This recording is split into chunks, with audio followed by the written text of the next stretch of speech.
A e kuptoti që janë ngret gjithë fermerët shqiptar vetëm për këtë problem?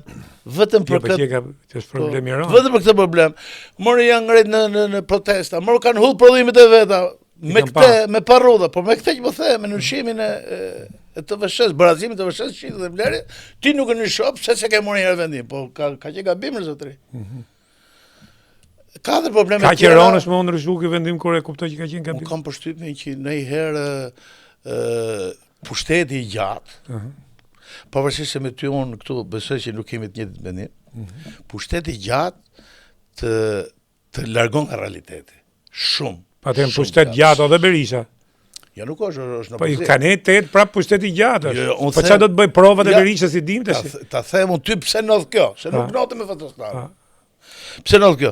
Sepse unë kam biseduar me ministrat, edhe këto që kanë kalu, edhe kjo aktualja, do ta flas, do ta bëj, nuk shkojnë me gudu, me shku, si me thënë, me askjaru, po. Sepse janë larguar, po të them pra. Unë për shembull me Fatostanon, jo se nuk kanë integritet dhe nuk kanë ish kryeminist Fatostano. Po të them me shumë sinqeritet. Çdo lloj iniciative që unë kisha që buronte nga kërkesat e fermerëve, edhe nga specialistët, shkojsha, i argumentosha në rast se bindesh që është për të mirë, thot, vazhdoje, boja.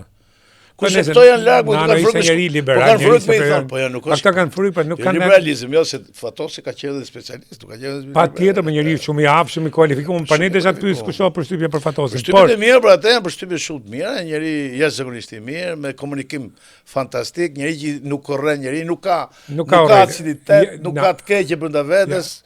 Domethënë lumë ato që kanë jetuar në kohën e Fatosnanës, ka qenë më mirë Shqipëria sipas meje.